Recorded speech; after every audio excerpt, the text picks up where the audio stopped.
कृष्णा राधे राधे। आप सभी का गीता क्लास में बहुत बहुत स्वागत है। ओम अज्ञानतिमिरन्धस्य ज्ञानञ्जनशलाकया चक्षुरुन्मिलितं येन तस्मै श्रीगुरुवे नमः। गुरुवे गौरचन्द्राय राधिकाय सदालय कृष्णाय कृष्णभक्ताय तद्भक्ताय नमो नमः। नमो विष्णुपादाय राधिकाय प्रियात्मने श्रीमद्भक्तिवेदान्त नारायणीति नामिने। श्रीकृष्णलीला कथने सुदाक्षम् औदार्यमाधुर्यगुणशुद्धं वरं वरेण्यं पुरुषं महन्तं नारायणं तं तसा नमामि। श्रीचैतन्यमनोभीष्टं स्थापितं येन भूतले स्वयं रूपः कदा मह्यं ददाति स्वपदान्तिकम्। आजानुलम्बितभुजो कनकावदातो सङ्कीर्तनकपित्रो कमलायताक्षो विश्वम्भरो द्विजवरो युधरं पालो वन्दे जगत्प्रियकरो करुणावतारो। नमो महावदन्याय कृष्णप्रेमप्रदायते कृष्णाय कृष्णचैतन्यनाम्ने गौरत्विषे नमः। हे कृष्ण करुणा सिन्धो दीनबन्धो जगत्पते गोपेश गोपिका कान्त श्रीराधाकान्त नमस्तुते।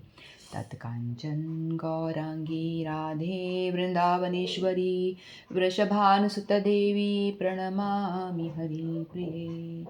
नीलाचल निवासाय नित्याय परमात्मने बलभद्रसुभद्राभ्यां जगन्नाथाय ते नमः। जय श्री कृष्ण चैतन्य प्रभु नित्यानंद श्री अद्वैत गदाधर शिवासादि गौर भक्त वृंद। हरे कृष्णा कृष्ण कृष्ण हरे हरे, हरे राम राम राम हरे हरे। हरे कृष्णा कृष्ण कृष्ण हरे हरे, हरे राम राम राम हरे हरे। मैं सर्वप्रथम अपने परम आराध्यतम गुरुपाद पद्म नित्य लीला प्रवेशम विष्णुपाद अष्टोत्तरशत श्री श्रीमद् भक्ति वेदांत नारायण गोसाई महाराज जी के श्री चरणों में अनंत कोटि दंडवत प्रणाम करती हूँ। तत्पश्चात समस्त रूपानुगुरु परंपरा के चरणों में मेरा अनंत कोटि दंडवत प्रणाम। आप सभी को मेरा यथा योग्य प्रणाम स्वीकारो। हरे कृष्णा। तो आज एक बहुत ही विशेष तिथि है। आज के दिन हमारे परम गुरुदेव का आविर्भाव दिवस है। श्रील भक्ति प्रज्ञान केशव गोस्वामी महाराज जिनकी की आज शुभ आविर्भाव तिथि है। हमारे गुरुदेव के जो गुरुदेव हैं उनको परम गुरुदेव कहते हैं या दादा गुरुदेव, उनकी आज आविर्भाव तिथि है। हमारे गुरुदेव ने जहाँ से ज्ञान प्राप्त किया उनका आज जन्मदिन है। आविर्भाव का मतलब होता है जन्मदिन। तो हम उनके चरणों में अनंत कोटि दंडवत प्रणाम करते हैं और उनके चरणों का और अपने गुरुदेव के चरणों का आश्रय लेते हुए, गुरु परंपरा के चरणों का आश्रय लेते हुए हम भगवद गीता में प्रवेश करते हैं। हरे कृष्णा। तो हमने 11वां अध्याय का अभी तक 14 श्लोक पूरे कर लिए थे। आज हम 15 से स्टार्ट करेंगे। तो अभी तक अर्जुन बोल रहे थे, वो अनुष्टुप छंद में बोल रहे थे। यहाँ से आगे से क्या होगा, छंद परिवर्तन हो जाएगा।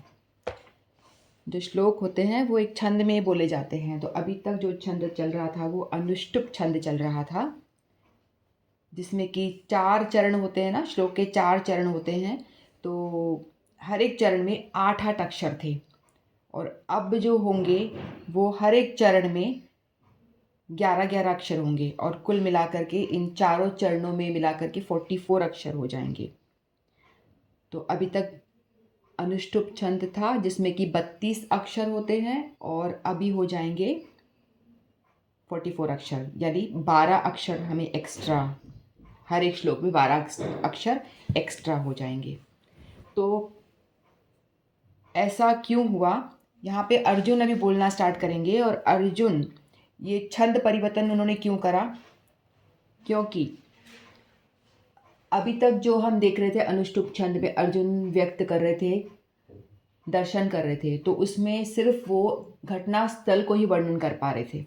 यानी वो देख करके संजय ने, और जो पहले जो गीता में श्लोक हुए हैं अनुष्टुप छंद में, उसमें ऐसा था कि 32 अक्षर में आप घटना स्थल को देख करके वहाँ का वर्णन सिर्फ आप कर पा रहे थे। लेकिन अभी क्या हुआ, अर्जुन के जो भाव हैं वो परिवर्तित हो गए, है ना, वो बहुत ज़्यादा विस्मित हो गए, आश्चर्यचकित हो गए, उनके भाव जो है वो चेंज हो गए। जब भाव चेंज हो जाते हैं तो भाव को वर्णन करने के लिए जो अनुष्टुप छंद है वो पर्याप्त नहीं थे, इसीलिए उन्होंने अपने छंद का परिवर्तन भी कर दिया।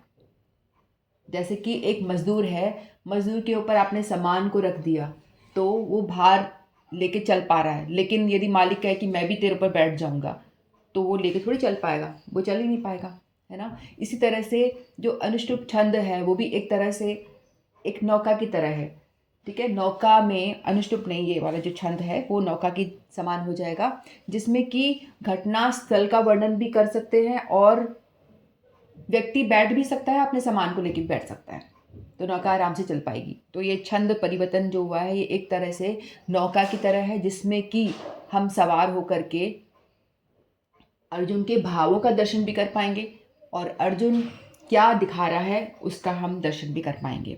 लेकिन यदि किसी हम चलते हैं, कोई भार लेके चलते हैं तो हमारी गति डेफिनेटली स्लो हो जाती है, क्योंकि वजन ज़्यादा है ना ऊपर, तो हम चल नहीं पाते जल्दी जल्दी, गति स्लो हो जाती है ना। तो अनुष्टुप जो छंद था उसको थोड़ा सा अपन फास्ट बोल सकते थे, लेकिन इसको क्या है थोड़ा आराम से प्रोनाउंस करना पड़ेगा।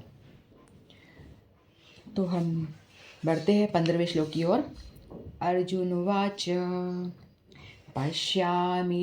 पश्यामि देवांस्तव देवदेहे सर्वांस्तथा भूतविशेषसङ्गान् ब्रह्माण्डमीशं कमलासनस्थं ऋषिं सर्वान् उर्गांश दिव्यान्।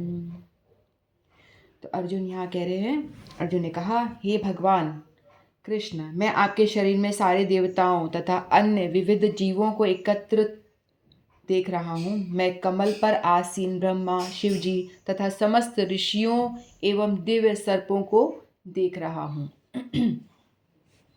तो इससे पहले संजय ने वर्णन किया था कि अर्जुन ने क्या क्या देखा, है ना। संजय ने बताया था पहले 10वें श्लोक में भगवान संजय वर्णन करते, अनेक वक्त्र नयनम अनेक अद्भुत दर्शनम अनेक दिव्याभरणम दिव्यानीकोदतायुधम दिव्यमालंबरम धरम दिव्यगंधानुलेपनम सर्वाश्चर्यमय देवम अनंत विश्वोतमुखो। तो उन्होंने बताया था कि वो क्या क्या देख रहे थे, असंख्य मुख, भगवान के असंख्य मुख देखा, असंख्य नेत्र देखे, असंख्य आश्चर्यमय दृश्य देखे, भगवान को देखा कि उन्होंने दैवी आभूषणों को से अलंकृत हैं, हथियार उठाए हुए हैं, आयुध उठा रखे हैं, बहुत सारे शंख चक्र पद्म ये सब, और फिर दैवी मालाएं धारण की हुई, ये सब उन्होंने वर्णन किया था। यानी भगवान का आश्चर्यमय तेजस्वी स्वरूप का वर्णन किया था। अब उसी तरह से यहाँ पे भी अर्जुन कह रहे हैं कि मैं क्या देख रहा हूँ, पश्चामी, अर्जुन कह रहे हैं कि मैं देख रहा हूँ कि अर्जुन ब्रह्मांड की प्रत्येक वस्तु देखता है। अतः वह ब्रह्मांड के प्रथम प्राणी ब्रह्मा को तथा उस दिव्य सर्प को जिस पर गर्भोदकशाई विष्णु ब्रह्मांड के अधोतल में शयन करते हैं देखता है। यह इस शेष शैया के नाग को वासुकी भी कहते हैं। अन्य सर्पों को भी वासुकी कहा जाता है। अर्जुन गर्भोदकशाई विष्णु से लेकर कमल लोक स्थित ब्रह्मांड के शीर्षस्थ भाग को, जहाँ ब्रह्मांड के प्रथम जीव ब्रह्मा निवास करते हैं, देख सकता है। इसका अर्थ यह है कि अर्जुन आदि से अंत तक की सारी वस्तुएं अपने रथ में एक ही स्थान पर बैठे बैठे देख सकता था। यह सब भगवान कृष्ण की कृपा से ही संभव हो सका। तो अर्जुन क्या कर रहा था, अर्जुन रथ पे बैठे हैं, कृष्ण और अर्जुन दोनों रथ पे बैठे हुए हैं, है ना, और रथ पे बैठे बैठे ही युद्ध भूमि में ही वो दर्शन कर पा रहे हैं, है ना। कृष्ण ने उनको दिव्य दृष्टि प्रदान करी है अर्जुन को, और दिव्य दृष्टि के माध्यम से वो सारा विश्व का दर्शन कर पा रहे हैं। हालांकि युद्ध भूमि के बीच में है, इस घटना को कोई भी नहीं देख पाया, क्योंकि दिव्य दृष्टि चाहिए देखने के लिए। भगवान दिव्य है तो भगवान को देखना संभव नहीं है, तो दिव्य दृष्टि प्रदान की गई है, उसी के माध्यम से अर्जुन देख पा रहे हैं। और बाकी जितने भी योद्धा थे किसी ने भी कुछ नहीं देखा, किसी को कुछ समझ नहीं आया, सिर्फ इन दोनों के बीच में चल रहा है। और किसने देखा, संजय ने देखा। संजय को भी दिव्य दृष्टि दी गई है, उनके गुरुदेव श्री व्यासदेव जी ने उनको दृष्टि दी, इसलिए संजय देख पा रहे थे धृतराष्ट्र को वर्णन कर रहे थे अपने कक्ष में बैठ करके, और अर्जुन साक्षात देख पा रहे थे। सिर्फ ये दो लोग ही देख पा रहे थे भगवान को। तो हे देव तव देहे पश्चामी, तो अर्जुन कह रहे हैं कि मैं क्या देख रहा हूँ, मैं देख रहा हूँ, मैं क्या क्या देख रहा हूँ। अर्जुन कह रहे हैं सर्वान देवान, समस्त देवताओं को, तथा भूत विशेष संघान, यानी सारे भूत यानी सभी प्राणियों को मैं देख पा रहा हूँ। हर तरह के प्राणियों को देख पा रहा हूँ, जिसमें कि जलज, अंडज, अंडे से उत्पन्न होने वाले भी हो गए, जल में रहने वाले भी हो गए, है ना, और पृथ्वी पर रहने वाले भी, जो स्थावर जंगम, सभी को मैं देख पा। स्थावर यानी जो स्थिर रहते हैं पेड़ पौधे, जंगम यानी जो मूव करते हैं, पशु पक्षी, इंसान, ये सभी इंसानों की भी अलग अलग श्रेणियों, सभी को देख पा रहा हूँ। तब देहि पश्चामी, फिर बताया सर्वान ऋषिन च दिव्यान उर्गान सर्प च, इन सबको उन्होंने देखा। तो तब देहि पश्चामी, मैं आपके शरीर में देख रहा हूँ समस्त देवों को। सबसे पहले उन्होंने बोला कि मैं समस्त देवों को देख रहा हूँ, देवलोक को देख रहा हूँ। देवलोक में क्या क्या है? सर्वान देवान पश्चामी, समस्त देवताओं को मैं देख पा रहा हूँ अपने रथ पे बैठ करके, भगवान के शरीर में, भगवान के एकस्थ स्थितम, एक जगह स्थित मैं सब कुछ एक जगह में ही सब कुछ देख पा रहा हूँ। क्या क्या देख रहे हैं? समस्त देवों को, देवलोक को, इंद्र, चंद्र, मरुत, वरुण, मरुतगण आदि, जो हमने देवताओं के विषय में जाना था ना, भगवान ने विभूति बताया था, समस्त देवताओं को वो एक ही स्थान पे बैठ करके देवलोक को और देवताओं को वहां पे स्थित देख पा रहा है। फिर सेकेंड उन्होंने क्या देखा? तथा भूत विशेष संघान, उसमें समस्त प्राणी हो गए, प्राणियों के विशेष समुदाय को देखा उन्होंने, है ना। जलचर के समूह को देखा, जैसे मछली, जल में रहने वाले मछली और मगरमच्छ, जो सांप भी रहते हैं, जो भी कुछ जल में रहते हैं, उन सबको वो देख पा रहा है, जल के अंदर भी देख पा रहा है। फिर भूचर, भू पे रहने वाले, भूमि पे रहने वाले पशु पक्षी, समस्त प्राणी, जितने भी जानवर हैं, शेर, हिरण, कछुआ, मनुष्य इत्यादि, जो भी भूमि पे रहते हैं, उन सबको देख पा रहा हूँ। फिर उन्होंने बोला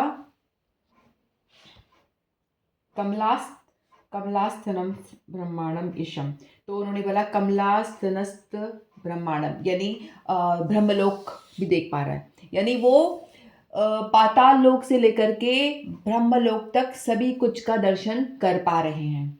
और जो कमलास्तनस्त यानी जो कमल आसन, कमल के आसन पे बैठते हैं, कौन बैठते हैं? ब्रह्मा जी बैठते हैं, है ना। और वो कहाँ से प्रकट होते हैं ब्रह्मा जी? यदि हम ब्रह्मा जी के बारे में जानें तो ब्रह्मा जी कहाँ से प्रकट होते हैं? गर्भोदक समुद्र है ना, गर्भोदक समुद्र में गर्भोदकशायी विष्णु शयन करते हैं, है ना। 3 विष्णु के बारे में जाना था, तो गर्भोदकशायी विष्णु जो है गर्भोदक समुद्र में शयन करते हैं। और वो कहाँ है? वो नीचे है, पृथ्वी लोक के भूमंडल के नीचे है। वहाँ पे अनंत शेष के ऊपर गर्भोदकशायी विष्णु शयन करते हैं, जो कि भूमंडल के नीचे यानी पाताल लोक में नीचे की तरफ है, वहाँ पे पाताल लोक से भी नीचे, वहाँ पे शयन करते हैं। फिर उनके नाभि कमल से, ठीक है, जो गर्भोदकशायी विष्णु है, उनकी नाभि कमल से एक डंडी निकल रही है। डंडी, कमल की फूल की जो डंडी होती है ना, वो निकल रही है। वो साधारण कमल का फूल की डंडी नहीं है, वो बहुत बड़ी डंडी है, बहुत बड़ी, उसका जो है ना स्टिक बहुत बड़ा है। फिर वो ऊपर तक जा रहा है और वो स्टिक नीचे पाताल लोक के नीचे गर्भोदक समुद्र में गर्भोदकशायी विष्णु शयन कर रहे हैं, उनके नाभि से एक स्टिक निकल रही है, कमल की डंडी, वो इतनी ऊपर तक जा रही है, ऊपर तक जा रही है, ऊपर तक जा रही है, ब्रह्मलोक तक जा रही है। फिर उसके कमल के ऊपर ब्रह्मा जी प्रकट होते हैं, कमल पे, ठीक है। ब्रह्मा जी कहाँ से प्रकट होते हैं? ब्रह्मा जी के पिता कौन है? ब्रह्मा जी के पिता कौन है? गर्भोदकशायी विष्णु, यानी भगवान स्वयं, क्योंकि भगवान की नाभि से वो कमल की डंडी निकल रही है, उसके ऊपर, कमल के ऊपर ब्रह्मा जी बैठे हैं, प्रकट हुए, जन्म होता है ब्रह्मा जी का, ठीक है। और जब ये डंडी जो निकल के ऊपर तक जा रही है, इसके अंदर ही पूरे 14 भुवन आ जाते हैं, समझ आ रहा है? इस स्टिक के अंदर वो इतना विशाल है, इतना बड़ा है कि जिसके अंदर पूरे 14 भुवन समा जाते हैं। तो वो निचले लोकों से लेकर के ऊपर के लोक तक, पाताल लोक से लेकर के ऊपर तक यानी ब्रह्मलोक तक पूरा दर्शन कर पा रहा है अर्जुन। एक ही स्थान पे रथ पे बैठ करके भगवान का विश्व रूप का दर्शन भगवान के शरीर के अंदर वो कर रहे हैं। तो वो बता रहे हैं कि मैंने क्या क्या देखा। मैंने पाताल लोक को भी देखा, देवलोक को भी देखा, है ना। पृथ्वी लोक तो है बीच में आता है, नीचे पाताल लोक आते हैं, ऊपर फिर पृथ्वी लोक के ऊपर स्वर्ग लोक, फिर उच्च लोक आगे और आते हैं ना। फिर इस तरह से करते करते सबसे ऊपर का जो लोक है वो ब्रह्मलोक है, वहाँ तक का उन्होंने पूरा दर्शन करा। तो वो बता रहे हैं कि मैं इतना सारा दर्शन कर पा रहा हूँ। देवलोक देखा, फिर भूलोक देखा, फिर उन्होंने ब्रह्मा जी को देखा, ब्रह्मलोक देखा, और वहाँ पे उसने कमलासन पे ब्रह्मा जी को स्थित देखा। यही नहीं, ब्रह्मलोक से भी ऊंचा कौन सा लोक है? ब्रह्मलोक से भी ऊंचा जो लोक है वो है शिवलोक। तो यहाँ बताया कमलासम ब्रह्मांडम ईशम। ईशम का अर्थ होता है शिव, शिवलोक जहाँ पे शिव जी हैं, यानी ब्रह्मलोक से भी ऊपर जो लोक है वो शिव जी का लोक है। तो कह रहे हैं कि मैंने पूरा 14 भुवन यानी संपूर्ण ब्रह्मांड को देखा बैठकर आपके शरीर के अंदर। फिर बाद में क्या बता रहे हैं वो? दिव्यान उर्गान सर्पच। फिर जो दिव्य ईशा यानी शंकर जी कहाँ रहते हैं? कैलाश पर्वत पे रहते हैं। और वहाँ उन्होंने क्या देखा? उन्होंने देखा कि एक बड़ा वृक्ष है, वट वृक्ष है, बहुत ऊंचा है, जो 100 किलोमीटर लंबा, 100 किलोमीटर जितना बड़ा लंबा है। और उस वृक्ष के नीचे शिवजी बैठे हैं और अपने गणों के साथ में, यानी अपने शिष्यों के साथ में बैठ कर के वहाँ तपस्या कर रहे हैं। जो पेड़ है वो सामान्य पेड़ नहीं है, बहुत बड़ा 100 किलोमीटर लंबा बहुत बड़ा पेड़ है, जिसके नीचे की बैठ करके वो तपस्या कर रहे हैं। तो उन्होंने ब्रह्मलोक के बाद में शिवलोक का दर्शन किया, ईशम। फिर उन्होंने सर्वान ऋषिन और सभी ऋषियों के दर्शन करे। ऋषियों में संपूर्ण ऋषियों को देखा उन्होंने। तो संपूर्ण ऋषि में जैसे कि वशिष्ठ, विश्वामित्र, देवर्षि नारद, इन सभी ऋषिगणों को भी उन्होंने दर्शन करा। तो फिर उन्होंने बाद में उर्गान का मतलब होता है सर्प, उर का मतलब होता है वृक्ष स्थल, और गान यानी मूव करना, जो अपने वृक्ष स्थल से रेंग के चलते, रेप्टाइल्स जिसको अपन कहते हैं, वृक्ष स्थल पे रेंग के चलते, इसलिए उनको उर्गान कहा जाता है, यानी वो सर्प लोग। और दिव्य उन्होंने लगाया दिव्य उर्गान। दिव्य क्यों? सर्प तो देखो यहाँ पे भी होते हैं, है ना, लेकिन ये बताया उन्होंने कि दिव्य उर्गान, संपूर्ण दिव्य सर्पों को देखा, यानी संपूर्ण उसमें की वासुकी इत्यादि। वासुकी सर्प जो है भूमंडल के निचले लोकों में पाए जाते हैं। ऐसे सर्प जो भूमंडल के नीचे जो लोक हैं, तलातल, वितल, रसातल, है ना, ये निचले जो लोक हैं, पृथ्वी के नीचे जो लोक आते हैं, तलातल, वितल, रसातल, महातल, पाताल, यहाँ पाए जाते हैं। तो यहाँ पे इतना नीचे होता है कि वहाँ पे सूर्य की रोशनी जो है पहुँच नहीं पाती। तो सूर्य की रोशनी वहाँ तक नहीं पहुँच पाती, तो वहाँ पे प्रकाश कैसे होता है? वहाँ पे जो सर्प होते हैं ना, उनके अंदर मणि होती है, जो मणि होती है बहुत ज़्यादा प्रकाश फेंकती है। तो वो सर्पों की मणियों के द्वारा ही वो लोग, जो पाताल लोक होते हैं नीचे वाले, वो प्रकाशित होते हैं। ठीक है, इसीलिए उनको दिव्य कहा गया है। तो यहाँ पे दिव्य उर्गान यानी सर्प। तो वो जो सर्प हैं, जो जैसे कि वासुकी सर्प, वासुकी पे ही शयन भी करते हैं ना भगवान भी, एक तरह का। तो ये सब काफ़ी बड़े विशाल होते हैं, इनमें मणियाँ होती हैं, तो उन मणियों से दिव्य प्रकाश निकल रहा होता है, मणियों के द्वारा प्रकाश दिया जाता है। ये दिव्य सर्प हैं। तो वो उन सर्पों को भी देख रहे हैं, और उन सर्पों में जो मणियाँ प्रकाशित हो रही है उनको भी वो दर्शन कर रहे हैं। तो इस तरह से अर्जुन ने बताया 15वें श्लोक में कि वो संपूर्ण भौतिक जगत को, जो सबसे निचले लोक से लेकर के सबसे ऊंचे लोक है, ब्रह्मा लोक है, उनको वो दर्शन कर रहे हैं। विश्वरूप के ब्रह्मांड का जो टॉप मोस्ट जो जगह है जहाँ की ब्रह्मा जी निवास करते हैं, यानी लोवेस्ट पार्ट को भी देख रहे हैं और टॉप मोस्ट पार्ट को भी वो देख रहे हैं। विश्वरूप के सभी पार्ट को वो दर्शन कर पा रहे हैं। तो इस तरह का उन्होंने वर्णन किया। तो उनका जो भाव था वो एकदम से चेंज हो जाता है और वो देव देव हे विश्वेश्वर इस तरह से बोलना शुरू करते हैं। चलो नेक्स्ट श्लोक लेते हैं। अनेकबाहूदरवक्त्रनेत्रं पश्यामि त्वां सर्वतोऽनन्तरूपं नान्तं च मध्यं न पुनस्तवादिं पश्यामि विश्वेश्वर विश्वरूप। अनेकबाहूदरवक्त्रनेत्रं पश्यामि त्वां सर्वतोऽनन्तरूपं नान्तं न मध्यं न पुनस्तवादिं पश्यामि विश्वेश्वर विश्वरूप। तो अर्जुन कहते हैं, हे विश्वेश्वर, हे विश्वरूप, मैं आपके शरीर में अनेक हाथ, पेट, मुंह तथा आंखें देख रहा हूँ जो सर्वत्र फैले हैं और जिनका अंत नहीं है। आप में न अंत दिखता है, न मध्य और न आदि। कृष्ण भगवान है और असीम है, अतः उनके माध्यम से सब कुछ देखा जा सकता है। उनके माध्यम से सब कुछ देखा जा सकता है क्योंकि भगवान है, भगवान ही अपना विस्तार करते हैं तो भगवान ही सृष्टि बन जाते हैं। विश्व यहाँ पे कह रहे हैं भगवान अनेक कई, भाव यानी भुजाएं, उदर का मतलब पेट है, वक्त्र यानी मुख। तो भगवान के अर्जुन कह रहे हैं कि मैं आपका ऐसा स्वरूप देख रहा हूँ, हे विश्वेश्वर।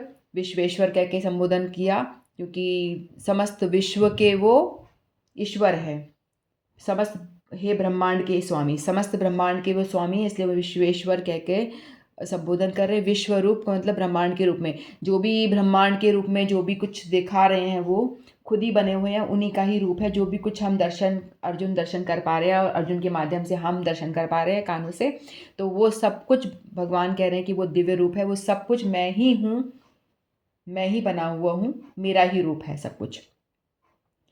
तो भगवान के अर्जुन ने देखे अनेक बाहु, बहुत सारे भुजाएं हैं, उदर है, उनका जो पेट है वो देख अनेक, जैसे वो अनेक वाला जो हमने श्लोक पढ़ा था अभी, है ना, अनेक वक्त्र नयनम, अनेक इस तरह से वो अनेक अद्भुत दर्शनम, उसी तरह से अनेक बाहु उनके दिखाई दे रहे हैं, अनेक उदर दिखाई दे रहे हैं, पेट दिखाई दे रहे हैं, अनेक मुख दिखाई दे रहे हैं और अनेक नेत्र युक्त उनका जो शरीर दिव्य है वो इस तरह से दिखाई दे रहा है। अनंत रूपों वाला, अनंत रूपों वाला विश्व रूप दिख रहा है।